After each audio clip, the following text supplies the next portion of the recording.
to Tucson 5 Mineral Gallery this afternoon. It's my honor to introduce Chris Keilmann of the Munich Show and his presentation this afternoon on collecting in Europe and Munich. Thank you very much. Thank you. So first of all, heartily welcome to everybody who's here. Thank you very much for coming. I hope that this subject is interesting for you. It is not only about the history of the Munich Show, it's also about our obligation, what we have to do, what we try to do with the markets, how we can form the markets for the future. So I hope I collected some interesting topics for you here. I wanted to thank, obviously, the gallery and Ian Bruce and Diana Bruce for this opportunity to be here and present the history and everything on the Munich Show. And I hope you enjoy it. So let's start with it, and you can please always interrupt me. If there's any questions arising, please don't hesitate to ask me whenever you have questions. So let's start. I do not want to make it too long. I have just 120 slides, but we may run through them a little bit quicker. But the best thing in this presentation, I would say, are the pictures. I went through all of the archive from my parents, and I found very nice historical pictures, and I hope you enjoy it. So let's start. I collected 5 topics today, which I wanted to introduce you. So it's about the mineral collecting from the hobby to market. That's the first. The second will be the Munich Show itself and the history of the Munich Show, Mineralientage München. And the third would be knowledge transfer and young talents. It's very important to educate our young people and young generations. 4 will be a look behind the scenes. This might be very interesting for you because I never had the chance, to give a broad public the idea what is behind the Munich Show. And nothing is more constant than change in the end, and we are feeling this, especially, I would say, the heritage and our former generations, like my father, who was following the markets the last 50 years, how dramatically the markets are changing. So let's start with the mineral collecting from hobby to market, and you can see a mineral collector here at the Knappenwand in Austria, who is trying to find these specimens, very dangerous. So it was very dangerous the years at the 50s and 60s. It's getting better, but as you know, it's still dangerous to collect. So in 1950, I would say everything started, and you can see the little car on the right side of Wolfsburg. That's a Volkswagen, a Käfer. So the people had the chance to move around in Europe and went up to the mountains and collect minerals. Very nice here on this little picture you can see. In the middle here is Markus Budir, and then down here is Risse, and then Pauli Schäfer, who was responsible for the young collectors in our association in the former times. So it's very funny on how people started so long ago. In 1960 then, slowly it was developing, the markets had been developing, and the mineral magazines come on the market, like Lapis, like the Mineralogical Record in 1970. Actually I would say a result of, the starting process of the markets. 1955, 1964, our Munich Show, and 1966, Saint-Marie-aux-Mines, the French show started. So pretty interesting how the hobby became actually markets. The market then slowly was emerging, and you can see these very nice pictures here on the right side, these Tanzanites or Pakistan and the famous aquamarines from Pakistan. So obviously there was more and more money involved. When markets are creating, more money is involved. And then the people can start to travel around and looking for these specimens. and can collect the specimen and buy them from the source, bring them over to the fairs, as we have seen, to here America or France or our show.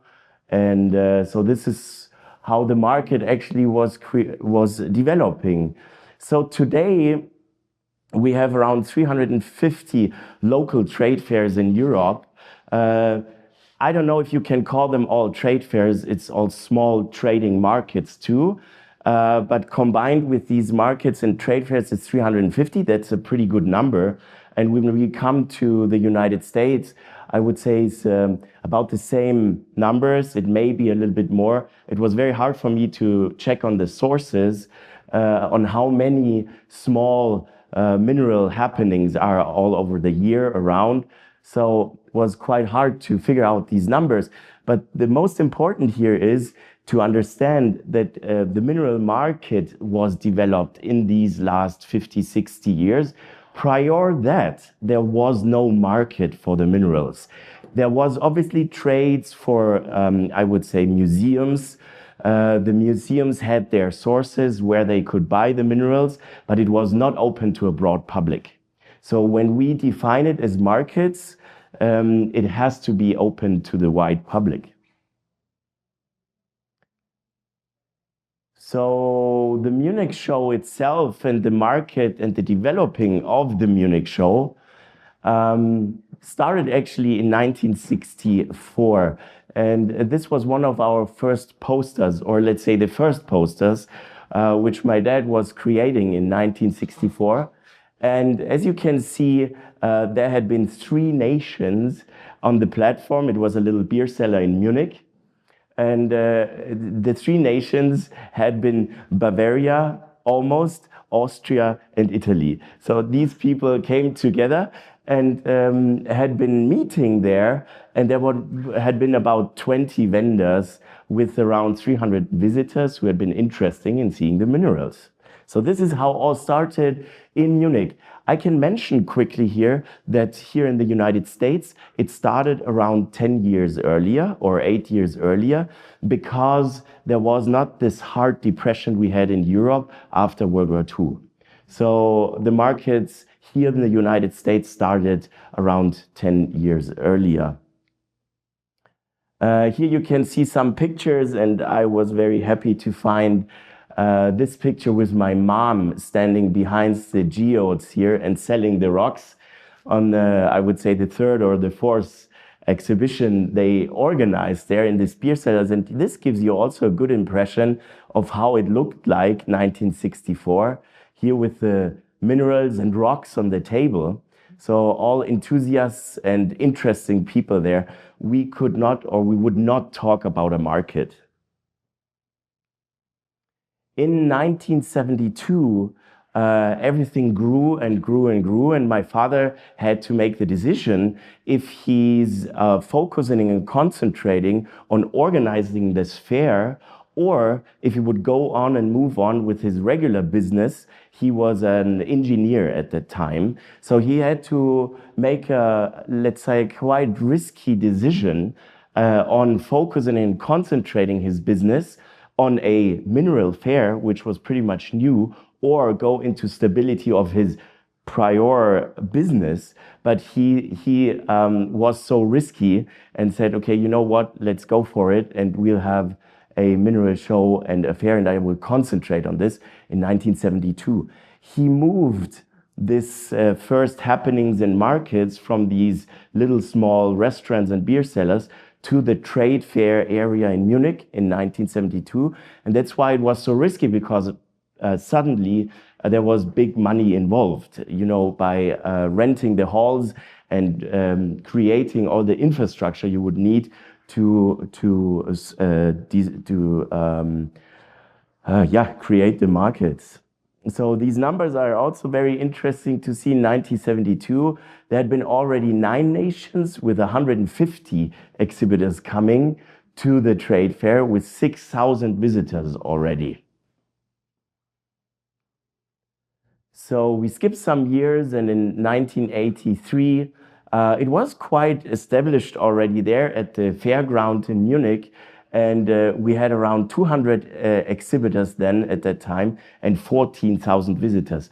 So these numbers is a perfect example on how the market actually grew in these years, and the interest of the people got more and more into the subject.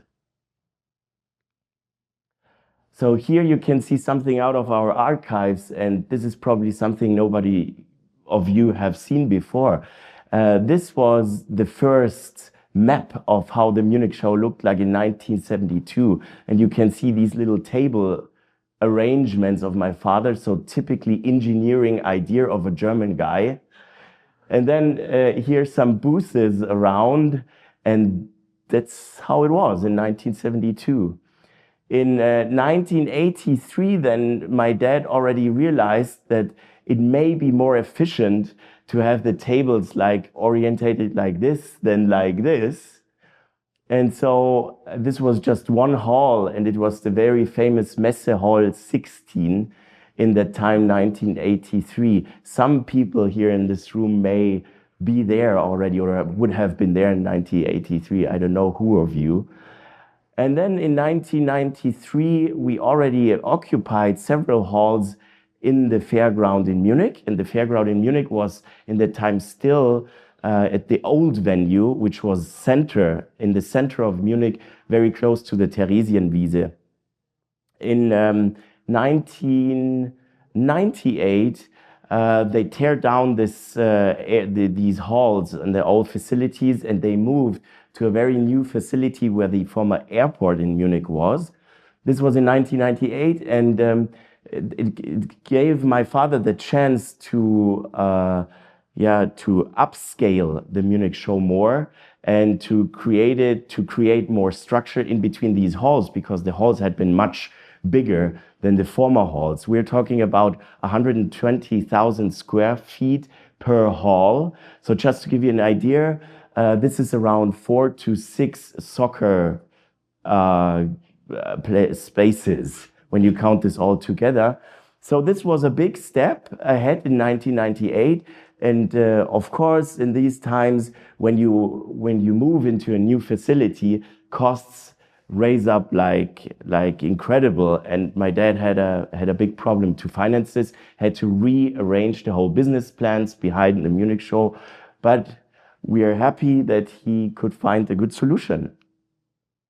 In 2007, then, my father and my mom handed over me the key and said, okay, Chris, you're the one out of the family who should move on and go on with the show and with all of the responsibility. And I was still working in the company around 3 to 4 years. I studied myself economy and space and air technology. And I decided from our family that I have to move on. I want to move on with the family business.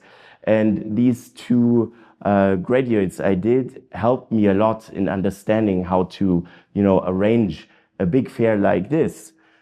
So in 2009, we made the new areas inside these halls and focused a little bit more on gem and jewelry, because gem and jewelry is an established market already, and there's more industrial capacity inside the gem and jewelry.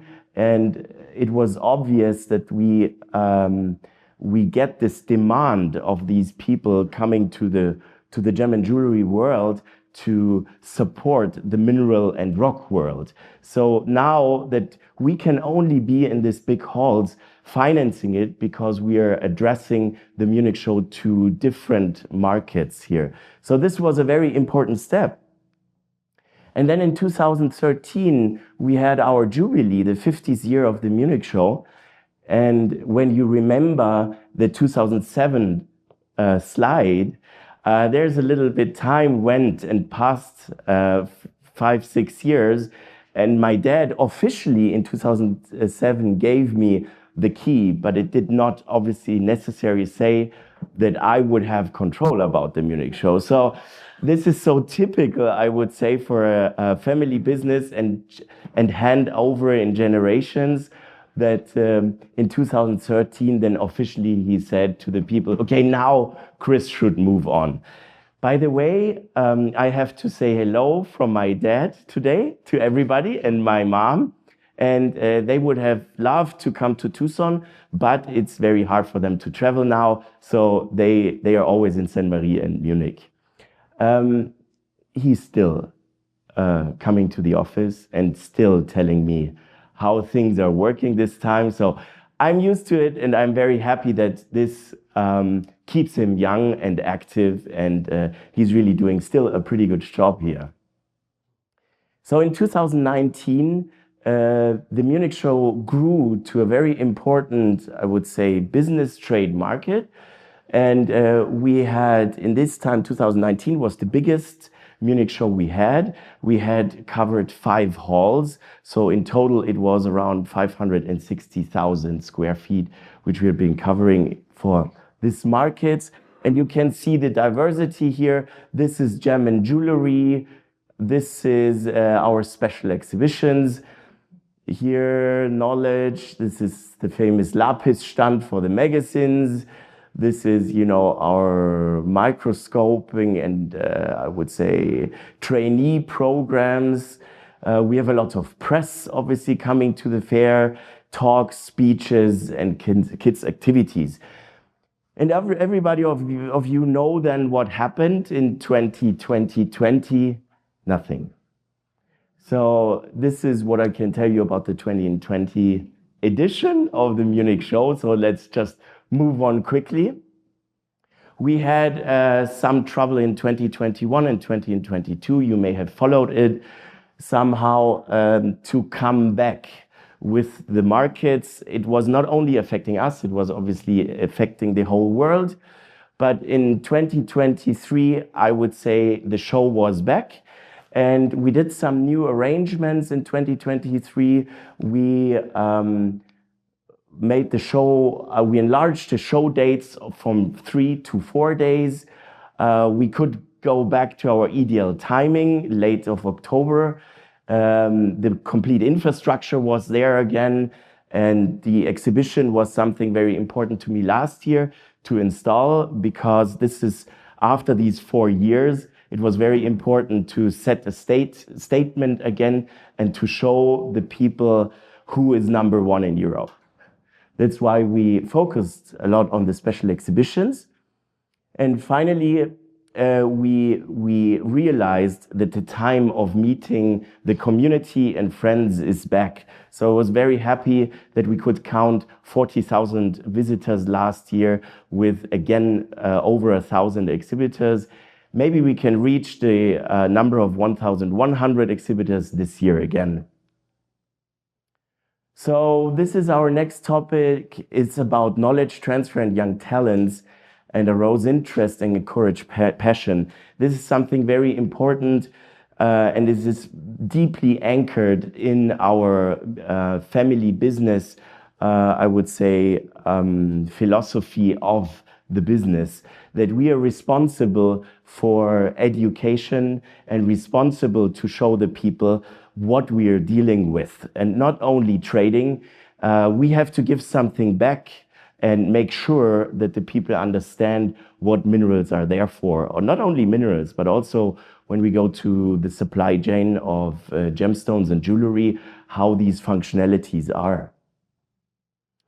So here you can see some pictures of last year's special exhibition we produced, and it is very important for us to count on our friends, on the private collectors, on the museums, on everybody, the trust which was created in these, I would say, over 50 to 60 years now. And in this moment, I want to thank everybody here and around the world for the trust they give us. And only because of that, we are able to create this special exhibitions. And this is actually a help, and the idea that everybody in this community helps to spread out the idea we have with minerals and our natural treasures. Going back in time now, the first special exhibition my dad arranged was something about fossils. And he had 1978, you could see this very famous primary elephant here, a fossil. And here you can see an original, a real size elephant, which would be impossible nowadays to create, or let's say to organize. All of the zoos would never allow, to bring real animals now to a fair. But in these times, my father was already a little bit crazy, and he wanted to see the difference between the now living animals and the fossils in these times. So a very important educational step. I think it's great. It's just great to see this.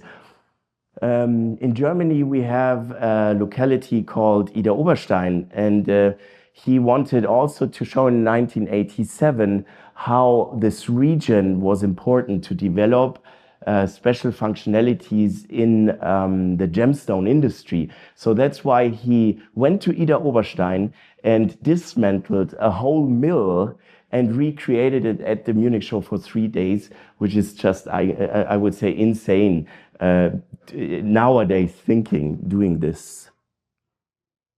In 1994, you can see this was very interesting hit of a meteorite here into this car. It was in Peekskill in New York, and my father saw this and said, you know what, I will transport the car with the meteorite to Munich, and I want to let the whole community in Europe see what this meteorite caused in New York. I mean, this is crazy, transporting a whole car all over the Atlantic Ocean just to show it to people for 3 days. In 2009, we had a special exhibition on Archaeopteryx, very famous fossils, and we had 8 of the former 11 known Archaeopteryx. Now it's actually 12. They found one Archaeopteryx 5 years ago.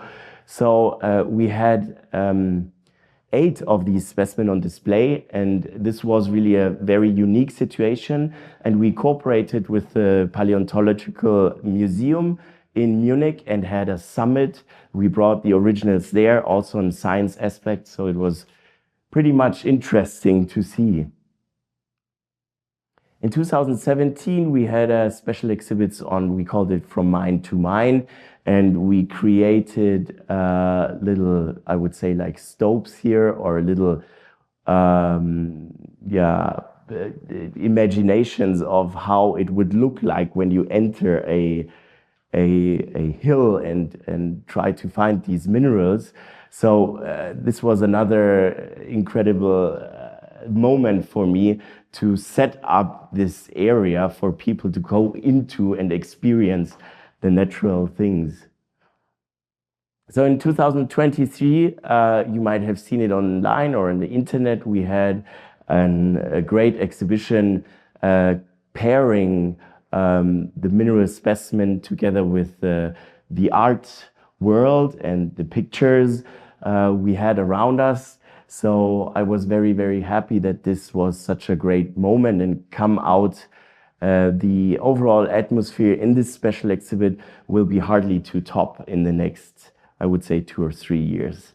But I already have something in my mind. So last but not least, and beside the special exhibitions, we have the kids activities, which is very important to us. And you can see them around other fairs like gold panning and digging in sands and fossils, hunting. So this creates a lot of always activities during the Munich Show. We counted last time around 12,000 children who just came and worked on these activities here.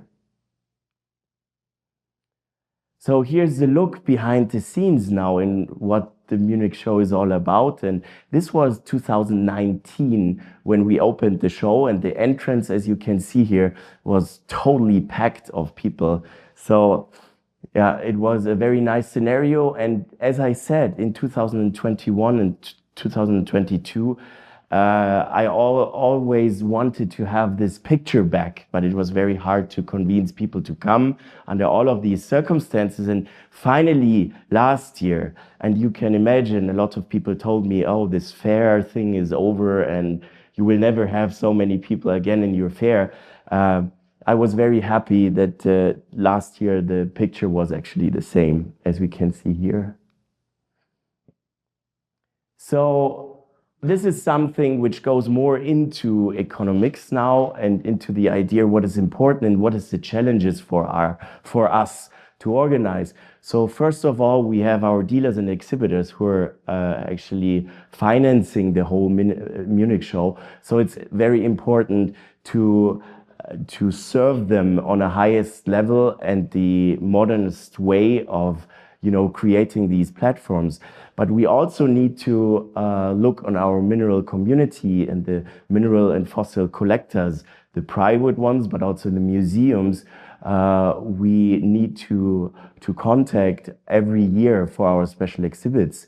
The curator and the scientific experts where we reach out, and because I'm not an expert for minerals, obviously. So that's very important that we cover the whole community and keep track with our curators and scientific experts here.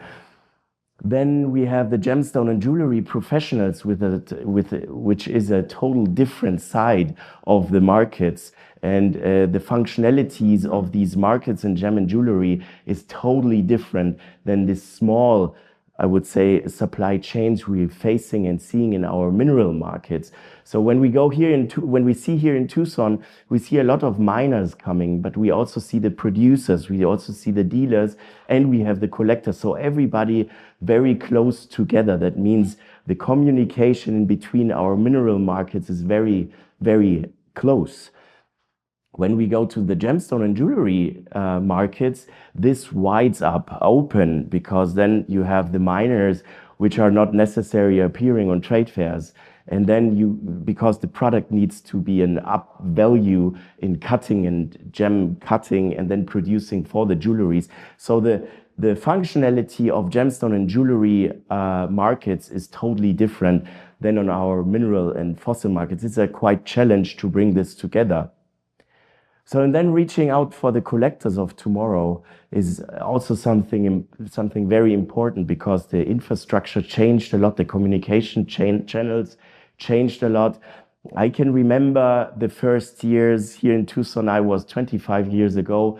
There was these big parties everywhere. Everybody had a Corona or whiskey. We met each other here or there, and then the new information and trends had been exchanged in these meetings.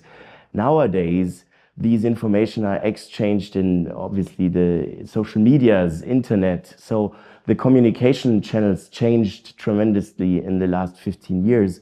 And so it's very important to us to understand as show promoters, how can we reach out to the collectors of tomorrow? Not, celebrating, making big parties and having a lot of drinks.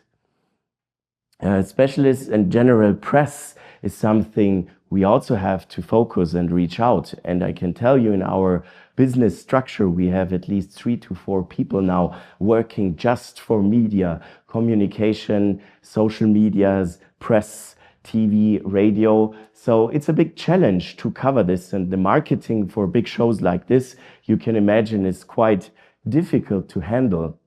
So, and then we face in Munich some kind of, I would say, difficulty, because it's a big city and we have a lot of other happenings around, like the FC Bayern Munich, you probably know, or the Oktoberfest, or the Alps around. So the people around in Munich have so many possibilities to go anywhere and enjoy their times than going into a hall and look for rocks.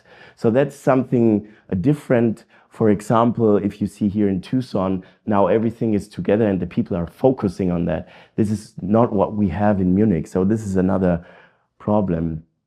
So where are the success factors of the Munich show? I would say the first is that we'll have an eye for detail. And this is what you can see when you come to our show.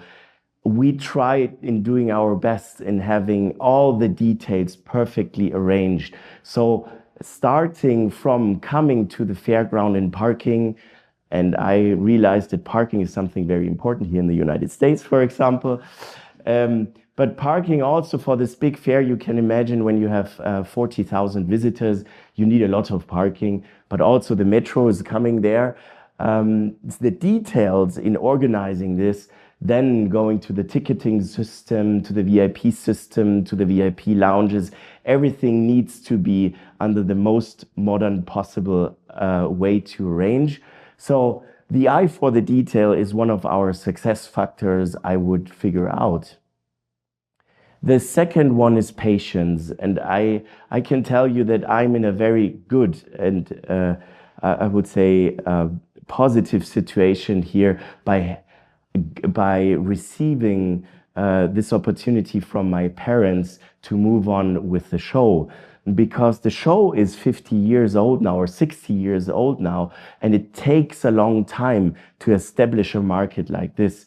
We have seen this in, for example, Asia or also in Africa or anywhere else on the planet, which is very hard to establish something new in these markets. And so I think as show promoters, as we need to be patient over a long period of time that we can be successful. It's not only about patience, it's also about investments. So all of you know that I'm also responsible for the Hard Rock Summit in Denver. And I can tell you, it was not easy to set it up during the COVID time, but not that I only need patience, we need to invest and need to have a long breath here. So the third one is obviously the team and the tools. And this is where we can be very proud of, especially in Munich. And you can see our team here in Munich, who always come together. It's like a big family, and we can be proud having them with us, and everybody of them know where and what to do when. And I can say without all of our staff and our people, we will be not able to arrange a big fair like this. The tools is something different, and on top of it, if we would not have our big databases or the scanning systems, tickets entrance systems, we could not handle something like this.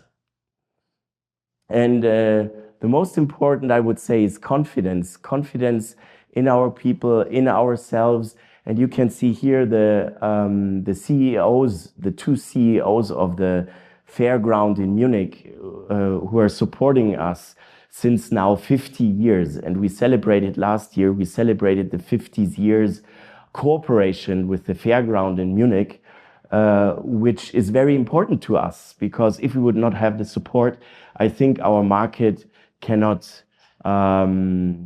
it cannot be in this fairground, financially wise speaking. So there's some other things we need to understand, that growth is obviously our engine in working on the shows. And it's pretty much interesting to see how these market platforms parallel worked or created these numbers of development. 1964, remember, we started with 20 dealers, and in 2023 there were over 1,100, close to 1,100 people coming together. We have some special other activities here with our kids activities, as I already mentioned, but also the contests for we call it the Young Designers Corner Jewelry Competition. Some competitions we would need to create for being attractive in the medias. So nothing is more constant than the change, and I think this is important. This was very important for me to mention in my last fifth point I wanted to show you today, because you may also receive these questions from collectors or inside our communities, that people say, oh my God, the mineral collecting is dying out. And we had been collecting stamps and coins before, and you can see as a example that this is dying out, but also the mineral world is dying out. And I can tell you, I do not see any signs that this is happening. So, but we need to, of course, focus on all of these functionalities. And I would consider and call it that minerals are more in than ever today. And we have to reach out to our young collectors community, obviously through the new medias and through the new, as I said, communication channels. But there was a change also. Hello, Mr. Myron. What a pleasure to have you here. Dean. The trends towards aesthetics is something what changed in the last years. So this is something new on our mineral markets. When we remember 20, 25, 30 years ago, it was very important to see the science in the mineral scenery. But there had been a few who also were collecting on aesthetic ideas, but this became more and more relevant for our new target groups. And then what is also very important is that we are dealing still with natural materials and natural pieces. And this is also our obligation. If we would change our fair into, for example, a modern jewelry art fair, it would not concentrate on our natural signs and natural behavior. For instance, in the jewelry world, there is a lot of plastic or glass jewelry, which the people would afford and they want to see at the show, but we keep this out of our happening here. We think it's very important that we are working only with natural materials. The responsibility and sustainability collecting is becoming more and more important, especially as I mentioned before, the communication channels and the speed of communication. We have a lot of falsified information. They call it fake news, and a lot of groups of people who are actually not understanding of what we are doing, and then they are for instance, shouting out loud, "Are crystals the new blood diamonds?" So what our responsibility as Munich Show and big trade fairs is to educate the people and show them where the sources is, telling them that it is important to save those treasures and not getting rid of the treasures and just, collecting everything in the sense of the industries.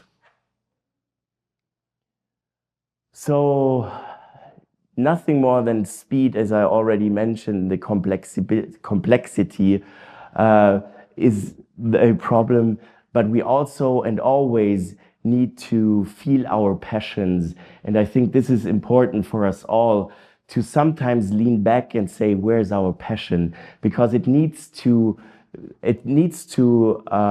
create happiness in between us and between the communities, that we don't lose this, especially in the last 4 years. Everybody was fighting and everybody was trying to find their way going through these difficult times. But we need to laugh again. We need to enjoy our community again. And this is also something which is important when we go through our happenings, that we can laugh, that we can have good conversations together and believe in ourselves, especially when the time's so rapid and fast. So, sorry, with this in my mind, I look really to the future confident, because as long as there are minerals, there will be collectors. So thank you very much.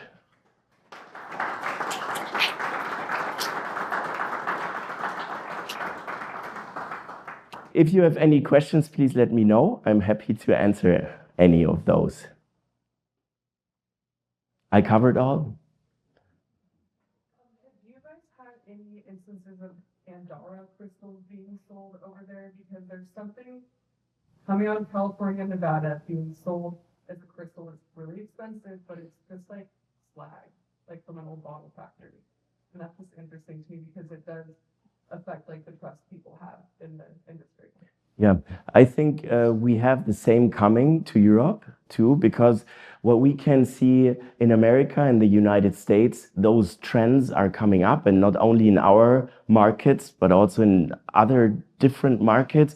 And we face these trends normally 1 or 1.5 years after we could have seen this in America. So it's a little bit easier for us in Europe to handle those things, to communicate about it. And whenever this swaps over to Europe, we are actually already prepared. So we are trying our best, to educate the people about it. I mean, it's not good, to block this ideas, but it's just, in my opinion, it's communication and education.